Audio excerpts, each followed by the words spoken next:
Okay, closing the loop. That's what we're talking about this morning. And my presentation on behalf of Greenfield Global is the loop is already closed. There are examples across this great country, our provinces, where the loop has been closed. And I think we can learn a lot of important lessons. So Greenfield Global, we have a vision, and our vision is how are we ever going to get the atmosphere back to 350 parts per million of CO2? Right? How do we do that? Because we're already exceeding the natural capacity of Mother Earth. And so let alone we have to stop doing what we're doing, we actually have to reverse it if we're going to be back into balance. So our job is to align our sustainability vision by looking for opportunities to reduce our energy costs and lower the carbon intensity of our products. So the bioeconomy is in our genes. We're a biochemistry company. Our mission is to unlock the potential of people, partnerships, and nature to accelerate sustainable solutions for the health of the planet. So who is Greenfield Global? We're a private company. And in Canada, we're the #1 producer of fuel-grade ethanol. So ethanol has to be in the fuel as a biofuel. So we're the largest producer of that in the country. We make all different types of alcohol, so fuel-grade alcohol. We make about 20% of what's known as pharmaceutical-grade alcohol. So that is the highest purity alcohol that is used in the biotech field, in all of our hospitals, and in the pharma industry. And also, we're a major supplier of what's known as industrial-grade alcohol. So that's used by companies, chemical companies, as a solvent. And we also make the alcohol that goes into booze. I don't know if anybody here is a drinker, but we're actually in the background as a supplier to people like Mike's Hard Lemonade or Iceberg Vodka. They actually get the hooch from us. Then they do the marketing. So we're not in the marketing side. So we're very proud of that. Now in Ontario and Quebec, which is where we make our alcohol, we have 4 distilleries. So in Ontario and Quebec, we're the #1 purchaser of corn in Ontario, our company. We're the largest customer for corn in Ontario, single. And when you ferment alcohol, what you're basically doing is taking out the starch, right? And you're fermenting the sugar. So a third of it is sugar that becomes alcohol, a third of it is carbon dioxide, and we'll get to that in a minute, and a third of it becomes what's known as wet distiller's grains, and that is an animal feed. So basically we're taking the corn that we would feed to animals, grabbing the sugar that they don't need for our process, and returning back to the animal the feed that they want, that they need. Now the problem with that is wet distiller's grains, if you don't sell that within about 3 days, it's going to go bad. So what you need to do is to dry it.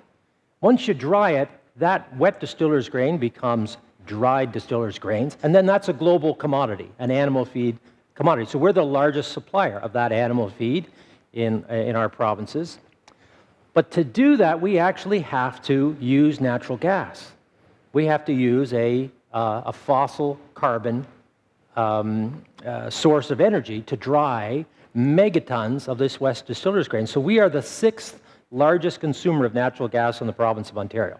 So we're a large consumer of natural gas.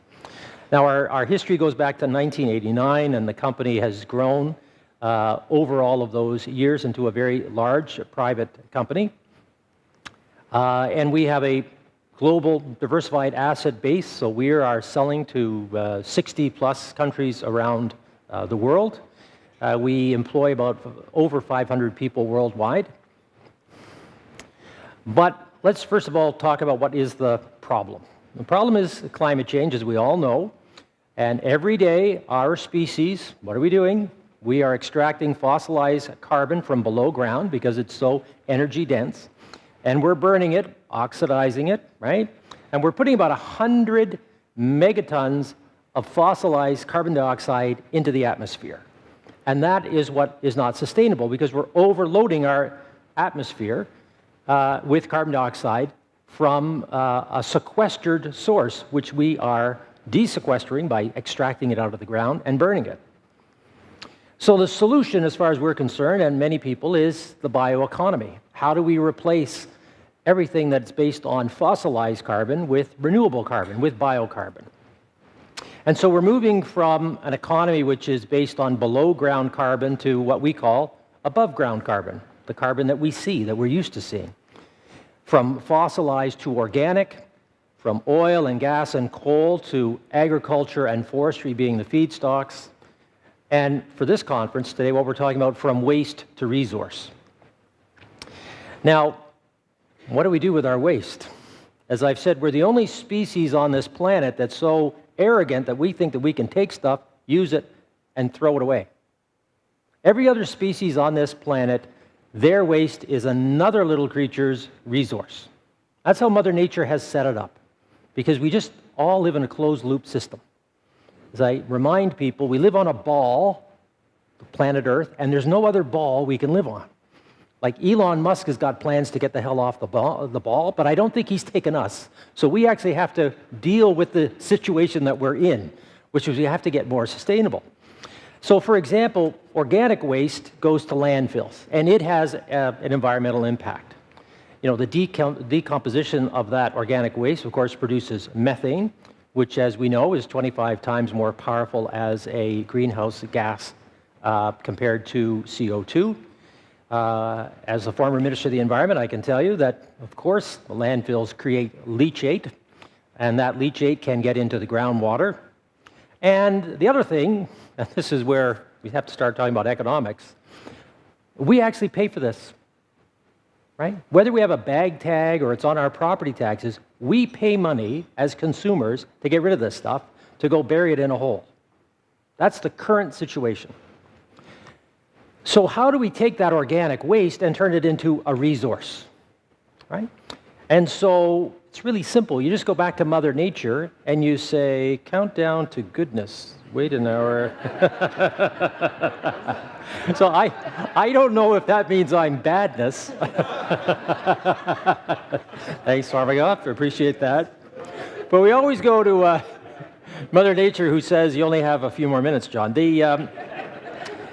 So Mother Nature uses natural processes to turn one species' waste into another species' resource, right? Mother Nature's already figured out the circular economy because we live on a ball. By definition, a ball is an infinite circle, right? So all we have to do is look at Mother Nature and see what she does, and we can kind of sort this out. And one of her many ways of turning waste into resource is anaerobic digestion. So we have actually closed this loop at one of our largest distilleries. We have a large distillery in Varennes, Quebec. It's on the south shore of Montreal. If you're on the island and you go out to the north end where the big petrochemical complex is, if you look across the river south, there's a community called Varennes, and that's where we have one of our biorefineries. We also, in Ontario, have our plants in Chatham and in Tiverton, which is out by Bruce Nuclear, and in Johnstown, which is just outside of Prescott. And so in Varennes, we can tell you that we have actually closed the loop.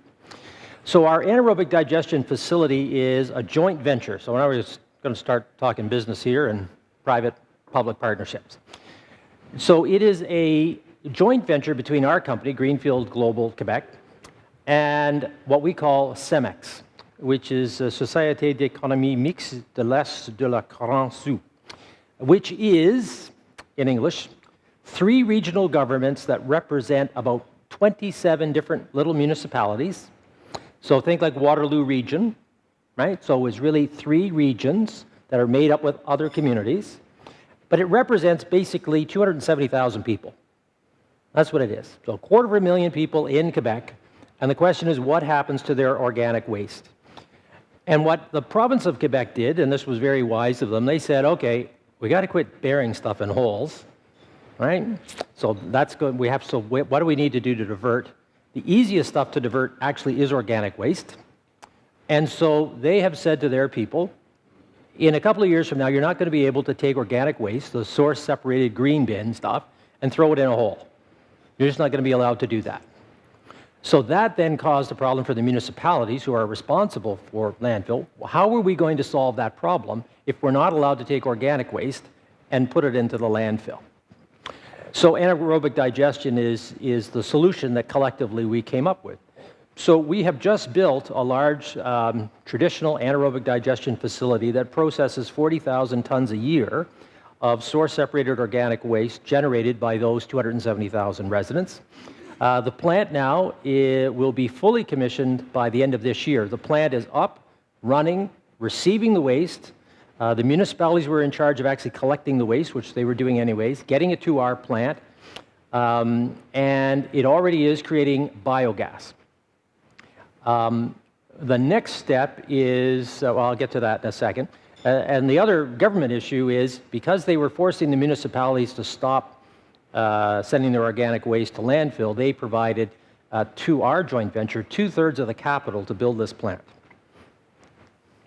So here's an example. This is from our biorefinery. We just look across the street. That's our new Cemex AD. And here's where we close the loop. So I was telling you about how we need natural gas. Okay? So if we're going to reduce the carbon intensity of our products, that's one of the major drivers, is the natural gas we consume. As I said, in Ontario, the 6th largest consumer of natural gas. So what we do is we use the biogas produced by the anaerobic digester, and we pipe it underneath the road over to our distillery. And we use that to offset a big chunk of the natural gas that we're consuming in our dryers. It's about 15% when we get going. And so it helps us meet our corporate vision of less than 350. It mitigates our carbon price exposure because we have cap and trade in the province of Quebec. And for the 27 municipalities, it's actually reducing their cost. So that's win-win. So they were paying to put their organic waste in a hole, and now that negative feedstock has gone positive to those residents because we're actually taking that waste and turning it into a resource. So just put a $ in front of it. So how do we make this work? Well, all joint ventures, all partnerships are based on alignment of interest. So to de-risk this, what you want to have is you want to have a secure source of feedstock, which we've been talking about. You want to have an offtake on the other side, right? So you want to match up the feedstock with the offtake. So the feedstock is provided by our municipal partners. So they've agreed that for the next 20 years that they will have their residents segregate their green bin waste, which in Quebec is actually a brown bin. Okay, so we have to convince all of those people to take their organics, their banana peels and their potato peels and all that kind of stuff, keep it separate, don't put any batteries, don't put any antibiotics, don't put any other garbage in there. So that's a big issue for them. That's their responsibility.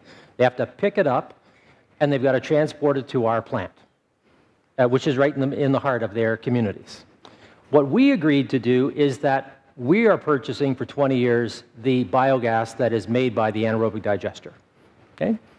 And we purchase it by way of having the biogas go under the road with a pipeline over to our plant, which is across the street, which feeds our dryers and reduces our carbon dioxide footprint. And then what Greenfield Global does as a company is that we were responsible for the technical and financial structure, the plant construction, and the plant operation. Right? So the municipality says, well, we're not in that business. You guys are in that business, so you do that on behalf of the joint venture, and then we'll figure out how everybody slices up the pie. And here's some relatively recent pictures. This is just from just at the end of last year. So it's a massive operation. And so what I want to do in conclusion is not go to Brian's presentation and just say that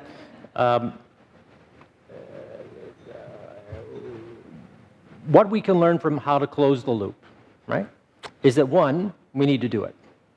Two, if we actually are paying attention, Mother Nature tells us how to do it because she already figured it out. We're just so arrogant that we are just ignoring the obvious. Third, that there has to be collaboration. So you have to have municipalities in this case, 270,000 people on one hand, and a local business on the other who've decided they're going to come together to reduce their costs and make money. When we reduce the cost of ratepayers, that is lowering the tax burden on those ratepayers. So that gives them a reason to actually keep their green bin waste separate. So we're not asking them to pay more money. We're actually saying if you do this in those communities, the municipality is able, this is going to lower our cost. Okay, so that is pretty good, because most governments, and I used to be in one, would say, well, we're going to fix this problem, it's going to cost you more money. So when you're able to go to people and say, we're going to fix the problem and it's going to save you money, that's pretty powerful.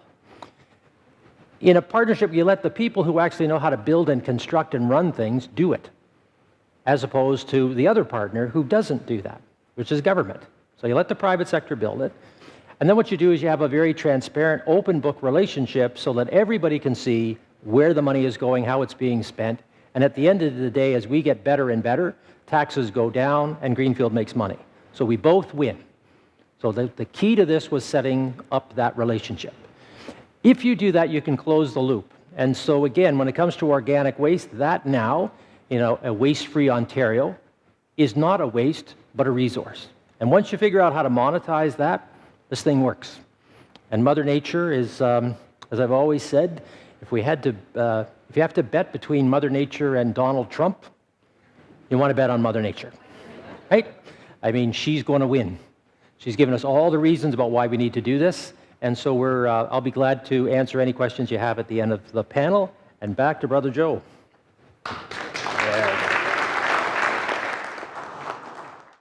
So yeah, with Agilex, so this is the Agilex marketing slide. I think the big takeaway that we like to make sure everybody understands is that what we do is take very difficult to recycle plastics, plastics that would be otherwise unrecyclable, and make valuable petrochemicals out of it. So with that, I'll get into the history of Agilex here. So the company's been around since 2004. I've been with the company since 2012. I'm glad Joe read my bio. Everybody should know that for the chemists in the room, I'm not a chemist. So you can ask, when we get to the questions, if you ask a lot of chemistry questions, I might not be able to answer them. So we have two, through those years of history, we developed two commercialized platforms. Originally it was mixed waste plastics to oil. That was very successful. We shipped over 800,000 plus gallons of oil to a refinery in Tacoma. They converted it to jet fuel. When the oil price dropped in 2013, that time frame, we redesigned the technology using the same reactor that I'll show you to take polystyrene to styrene monomer. So all forms of polystyrene, styrofoam, HIPs to a styrene monomer. We retrofitted the plant in Tigard, Oregon. We just finished that. We're doing lab and samples from our ramp up, and we're about to ship probably a truckload of material to our customers for qualification here in the next month. So again, the one thing I really want to make sure, there's been this kind of state that, Agilex is only doing styrene. That's not really true. There's a lot of interest to use the same technology to do mixed plastics. That's still a viable platform. We're discussing with a couple partners to deploy that platform as well. So it's not just polystyrene. So over that 14 years, the real expertise has been around pyrolysis of polymers into valuable petrochemicals. And I think, yesterday there was a very good primer on pyrolysis. It's just heating material in the absence of oxygen and then bringing the gases over, and we condense it. We've done that with a lot of different mixtures of plastics. And so we feel that that's a real big part of our knowledge base, is understanding various polymer mixes to make valuable petrochemicals out of it. So we have a huge database of material that we've tested. We know when people approach us with different materials to test, sort of what's going to happen, and then we test and verify where we can get some value out of it. So this is the slide everybody likes to see, is the actual system in a cartoon form. I would say the front half of the system is the same no matter if it's plastics to oil or if it's polystyrene to styrene monomer. At the front end, we're doing some feedstock prep and pre-melt. What that means is it's usually just shredding to make everything the same size so it's easy to handle and convey through the system. That's pretty standard. We have a pre-melt system in the front of ours, and that's really to drive out water, moisture content, and make a very homogeneous mix that goes into our reactor. And we only do that to make sure that the reactor operates really efficiently. So the reactor is a twin screw pyrolysis unit. It's operating under vacuum, a slight vacuum, nitrogen blanket. Our pyrolysis range is temperatures 900 to 1200 degrees Fahrenheit, just depending on what we're pyrolyzing. The gases then come over, which, trying to see where this is. The gases will come over into a quench. We use as a quenching liquid, the material that we actually make. We bring it back and quench it, so it's not a water quench system. After that, once we quench the liquid, this product recovery section is where the differences are. Polystyrene's a lot easier. It's a single polymer. The separation and collection is very simple. You can imagine if you're taking a wider range of materials for mixed waste, plastics, it's a lot more difficult to separate the liquids and material that you have in there. Then from there, it just goes into product storage tank, and we ship it off site to the customer. The two waste streams that we get are a carbon char that's non-hazardous. It comes out of the bottom of the reactor. We ship that to a landfill at the stage. As we scale up, there's plans to recover the BTU value out of that, either by going to another customer or having some sort of boiler. And then the off gas is a non-condensable gas. It's mainly propane. And so at Tigard, since it's a small unit, we don't recover that. We just make sure it gets destroyed. And then as we scale up, we'll recover the heat and energy out of that unit as well. So again, I won't talk too much about this. I think there's been a lot of discussion about this. What's the real problem that we're seeing? And how do we use our technology to solve some of this, right? And I think when I get to the next slide about what we can take as a feedstock, that will, our intent is that's how we'll increase these recycling numbers. So the recycling markets we see now are very focused on separating materials into a clean stream of one type of polymer where it's economical, and then recovering that material generally mechanically. But you can see, so what we feel is to really increase the recycling numbers is to start to take a wider range of feedstocks.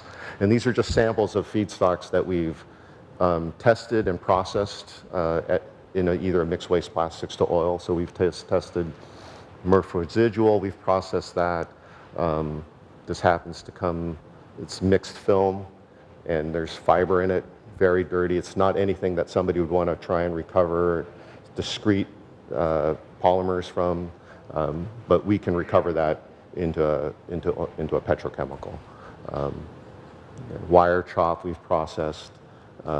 This industrial source is from a paper mill, so it's got heavy moisture content and fiber content. Again, you wouldn't want to spend money to separate it, but in our case, we can take that material pretty much as is, process it through our system, and recover the hydrocarbons out of it.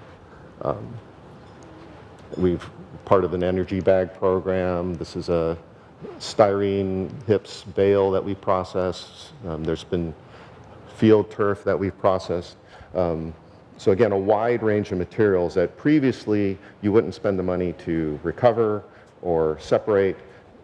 We're the option to just process that back into a petrochemical. So the current status, so Tigard is a 10 ton per day plant. We have a reactor. As for scale, this is one of our operators there. It takes about 20,000 square feet of warehouse space that we're operating in. The offtake, right now, again, it's configured for polystyrene to styrene monomer. The offtake commitments are secured, so we have two offtake partners in INEOS Styrolutions and American Styrenics. And then the feedstock was always a very interesting question, because we were told when we started to set out to do this by several people that, to do 10 tons a day, which is roughly about 3,000 tons per year, it's going to take you 10, 20 years to build that supply chain to get polystyrene into the system. And they were really thinking about the traditional waste stream going into a MRF trying to get somebody to separate polystyrene, giving me that polystyrene, et cetera. What we found is when we went out into the market and just started calling businesses and making it known that we can do this, we've identified over 200% of the material that we really need. A lot of the people have it. It's not entering the waste stream, and they're bringing it to us, pretty much at zero to no low cost. So, I think from a feedstock perspective, I enjoyed yesterday's discussion because everybody was talking about in order to really drive sustainability, it's more than just one thing that you have to do. And I think what we found with this project was in order to get feedstock, there's more than one thing you have to do. It's not just going to a traditional feedstock market. It's going out and finding various different ways to get the feedstock. It could be part of the traditional waste stream. It could be going customer direct, working with them on distribution systems to bring it back. And then it could be going to the public and trying to drive some of the public activity. So, like I said, at Tigard, the facility is up and running. We get feedstock every day. I think that's, I do want to get a camera because I think that's really visibly when people come visit the plant, they're astonished when a 53-foot truck shows up and it's all packed full of styrofoam and people are just unloading it. And that happens pretty much daily at our facility now. So it's very exciting. And so we're expanding, we're in discussions with a couple projects in the United States that we're excited about. So I hope to be able to announce that. And then applying the same principles we did here and trying to get feedstock for other facilities because we think that's the really way to go. It's not just what's in the waste stream, it's going out and finding all different ways to attract the feedstock. So with that, I'll finish early and hopefully we'll get to questions. Okay, thanks.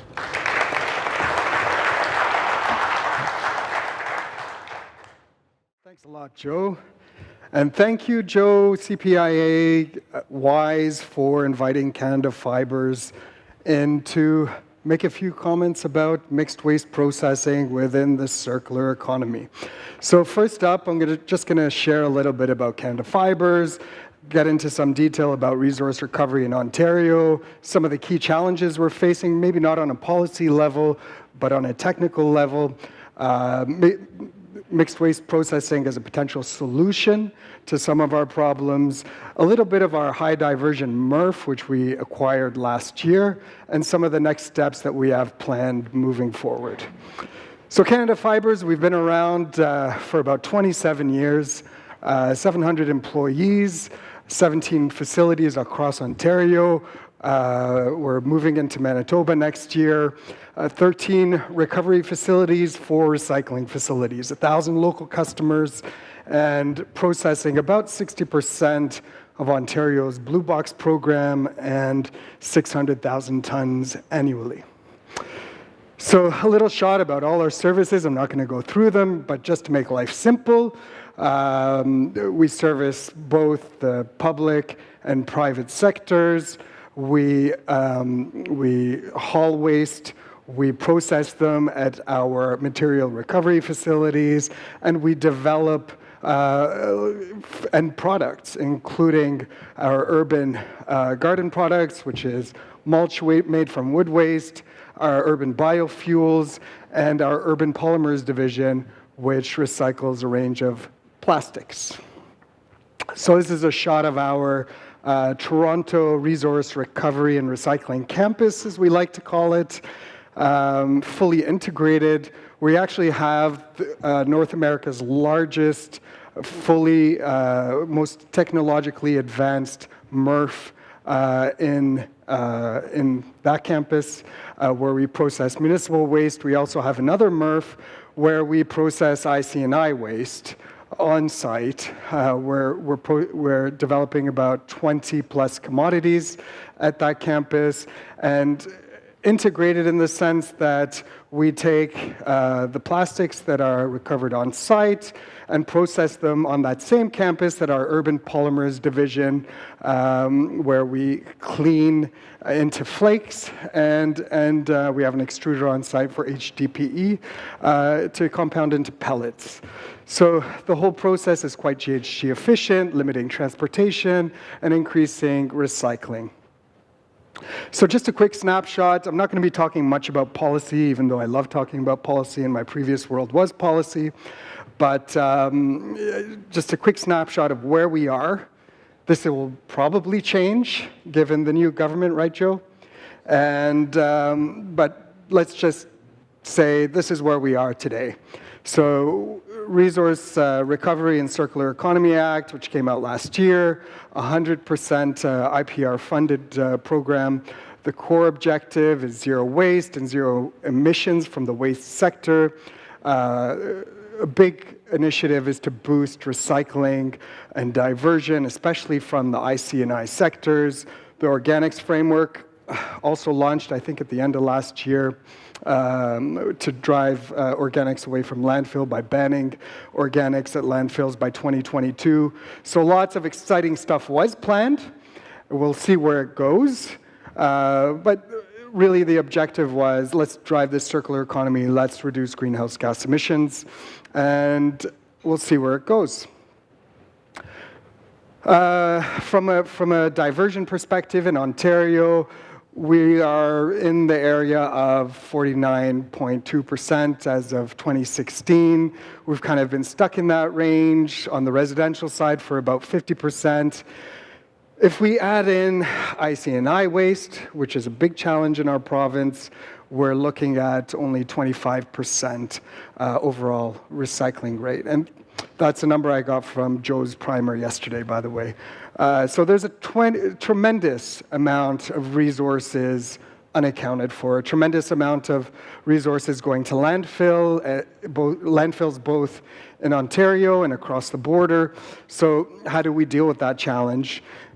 On the policy side, I'll just make one note, is that in Ontario, technologies like Agilex is not considered diversion. So that's a big, big challenge for us, and a big challenge for Agilex as they look to develop their business, and as we look to divert more waste from landfill. So that's something we'll be certainly asking about with our new government. Key challenges: multi-residential waste, diversion challenges I mentioned. There's been a lot of targets. Some are 60%, some are 70% for municipalities. We're stuck at 50, so how do we increase that? One of the biggest challenges is the rapid growth in high density. In multi-residential, we're not growing like this anymore, we're growing like this. Multi-residential buildings are coming up. There's a lot of old buildings, so there's very, very poor participation in the Blue Box program, a lack of infrastructure in aging buildings, and really, really poor quality material. And that makes, when it reaches our Blue Box MRF, which is made for Blue Box material, not garbage, it makes things very challenging for us. It contaminates our system, and today's MRFs are not designed to handle garbage. They're designed to handle recyclables. So just to add to that, on the organic side, relatively poor participation. People are still not keen on separating organics. So a challenge there because of the ick factor.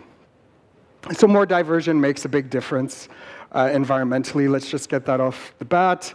Energy conservation, circular economy, greenhouse gas emissions, sustaining natural resource conservation, and reducing air pollution.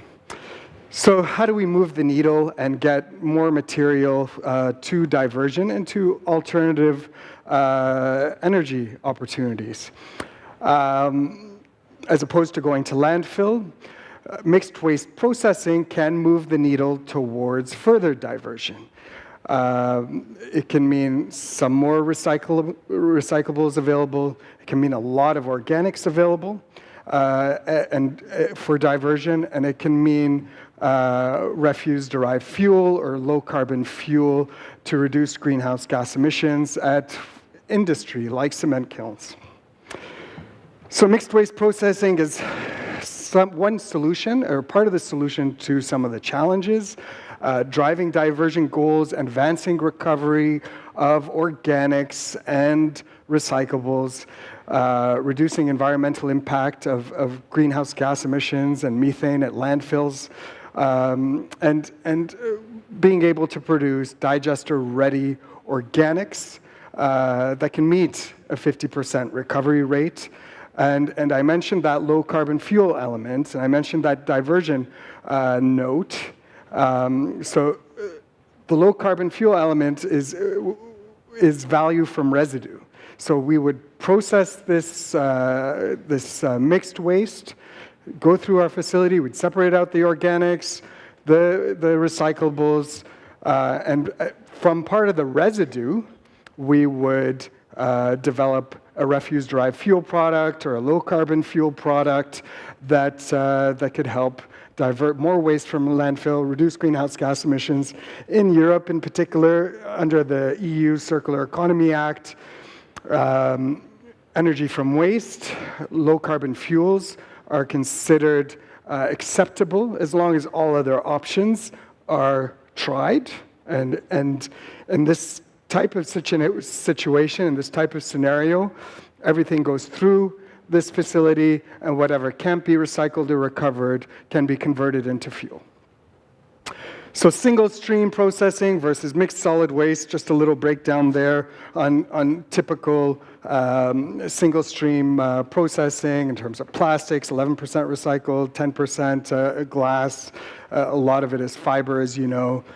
On the mixed solid waste side, we'd only get about 10% recyclables, 40% organic waste, and the balance being potentially low carbon fuel of up to 20%. So we bought the Donguera plant last year. Donguera was set up to produce RDF pellets, refuse-derived fuel pellets, and we are slowly converting that into a mixed waste processing facility. So it's highly mechanized plant, 100,000 square feet. It's a real solution for that multi-rise I discussed, potentially the black bag program, which we're working on, and some IC&I streams. It's capable of recovering both organics and recyclables, and at the back end, we're certainly exploring RDF and LCF, or low carbon fuel. And we see this as not a replacement to the Blue Box program, it's intended as a complement to the Blue Box program. So over the last year and a half or so, we've been doing a few pilots with several municipalities who have participated. The material was sourced from multi-residential buildings, as well as some black bag material, and we were able to achieve a diversion of about 40% from this mixed waste stream. So just to give you a high-level average range, just to give you a range, total recovered material, 42%, 36% organics, the recovered fraction of recyclables, 6%, and a low carbon fuel of 20%, the rest being residual. So excited about the recovered organics, which we've sent to digesters and have achieved, and our organics have achieved about an 80% gas content.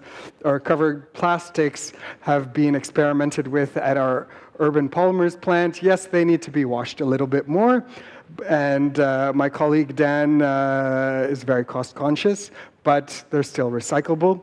Recovered metals, straightforward, go straight to the recyclers, and the low carbon fuel, the lights material in particular, has been identified as a very good low carbon fuel.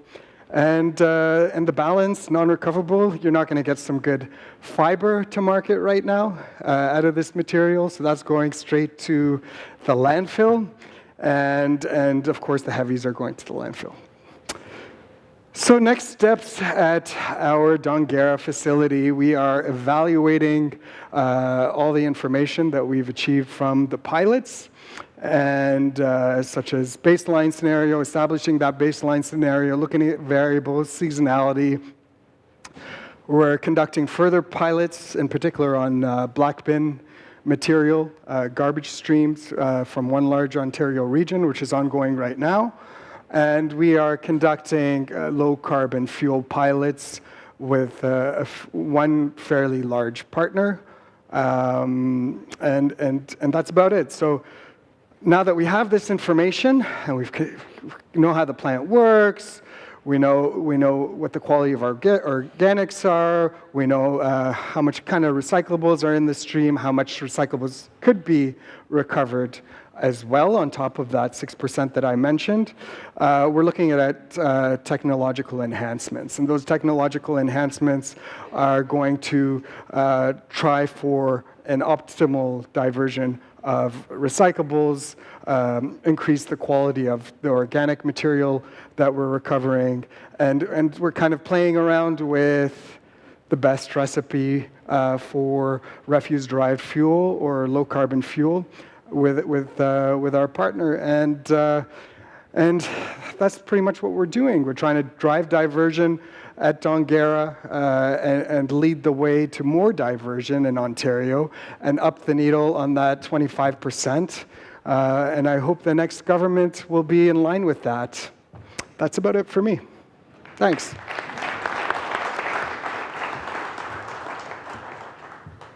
Thank you, Michael. So what you've heard is different ways to drive more diversion through the use of technology, creating products that are high value. We have question period right now of our panelists. Come on up and ask those questions that you have a lot of desire to get some good answers on. John Chandler. Thank you, Joe. To all three of the panelists, I hear about processing these materials in AD systems or processing organics somewhere, and I hear about char coming out of the Agilyx process. What's the quality of the residues that are left from those projects, number one? And what do you know, if there's carbon left in it, why are we still putting it in a landfill, is I guess a question I'd ask. And particularly to the first speaker, can you share a cost on the Varennes plant for us? Yeah, sure. The capital cost was $60 million, and we received, through a Quebec program that was funded by Cap and Trade, about $40 million of that, so 2/3 funding. Which was the Quebec government saying to the municipalities, we're going to ban organics, but we're going to help you deal with that issue. The co-product beyond the biogas out of our AD, it's an organic process, is a digestate, which of course is lignin rich. What we're doing right now is that's not going to landfill, that's being sold back to our local agricultural community. But we are, as a company, investing a lot of money into how to get greater value out of that digestate. And so stay tuned on that. That, again, would be additive to the economic model, and under our relationship with our municipalities, that benefit is shared. And so what we've tried to do is create an economic model where everybody is incented. So I'll answer the residue question. So for Agilyx, the carbon that comes out of our system in Tigard, it's a high quality carbon, it's not hazardous. The reason why it's going to landfill at this stage is the scale.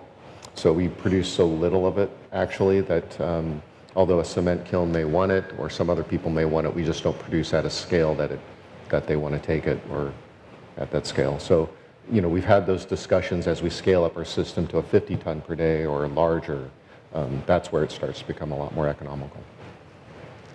So on the residue side, at our end, there's certain types of materials that can't go into an RDF system because it can damage machinery at, for example, cement kilns. So for example, high chlorine content or PVC are not acceptable.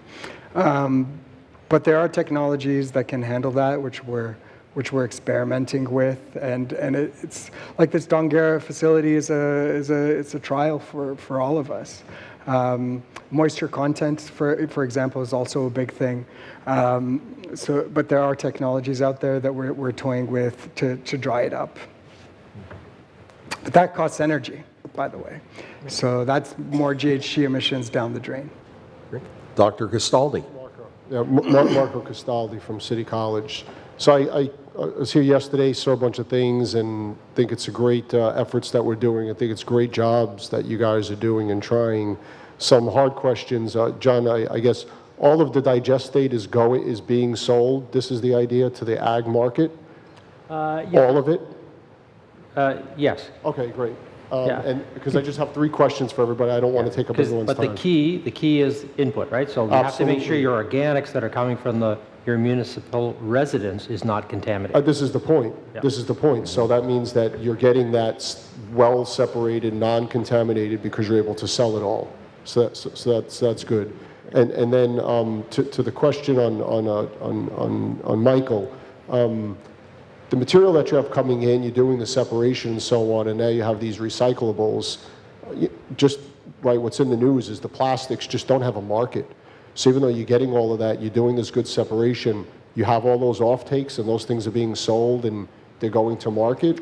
I mean, based on your mass balance, it looks like you've got about 52% still going back to landfill, yeah. It's not 42, it's not 52 going to landfill. Okay, so maybe I So there's a missed the portion of that would be 20% of the residual would go to low carbon fuel. But is it going to low carbon fuel now? That's the idea. So right now, Right, okay. so these are trials. I'm not criticizing, I'm just trying to that's get fine. the information. So right now we're in the trial phase, and there's many parts of the trial. Part of the trial is how's the system working on the front end, and part of the trial is how do we get the right mix of RDF on the back end, and is the quality of the recyclables good enough to market? But I'll tell you, the business case is not on the recyclables for this. Okay. It's on the organics and it's on the low carbon fuel. Okay, great, thank you. And then the last question for Agilix is back to the contamination. What is the level of contamination that your polystyrene can handle, and do you have any provisions, or do you need to have provisions to sort of reduce any contamination? So, I mean, it goes, so similar to what I think everybody would say, it depends on what the feedstocks are. So I have some sources where the contamination levels are higher than others. What we try to manage to help manage our yield and product is no more than 10% foodborne contamination. So we accomplish that by, I'll take a very clean stream of something and mix it with something very dirty, that sort of thing. But you don't have provisions that you need to clean it, you're going to just try to do that by No, blending? the system's tolerant. Like if I had to just take very high contaminant material and put it through the system, it will work technically. Sure. It affects the yield. Sure, And in some cases, depending on what the contaminant is, it may affect the quality. Sure. And we have provisions to like handle that in our process, whether it's our pyrolysis profile, or in some cases, if we suspect that there's chloride contamination, we might add a catalyst. Yeah, to kind of pull it out. Thank you. You guys are doing a great job. Thank you.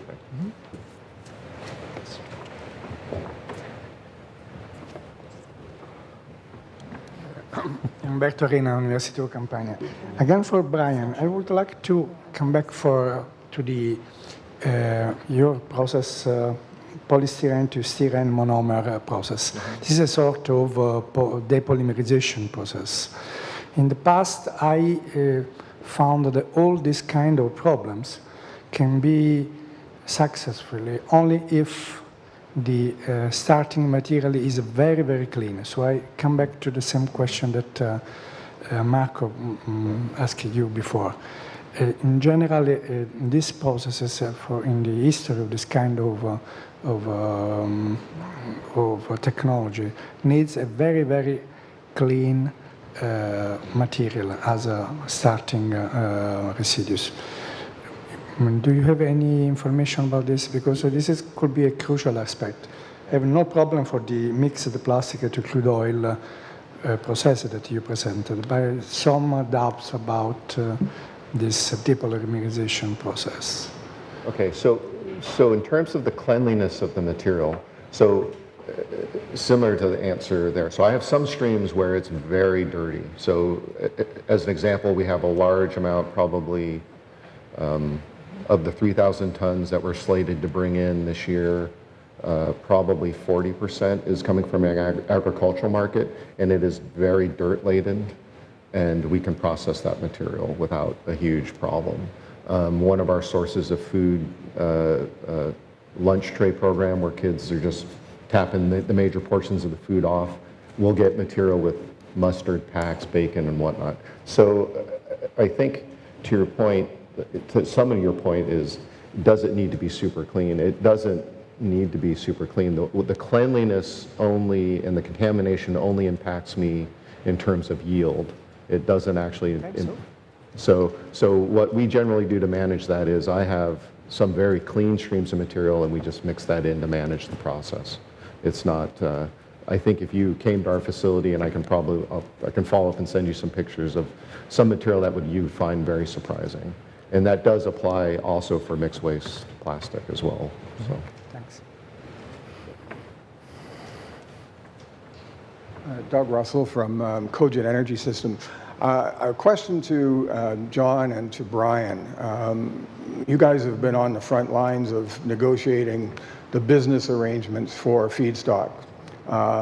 John, you said that you guys came to an agreement with the municipalities on how you're going to deal with that, and Brian, you talked about some at zero to low cost.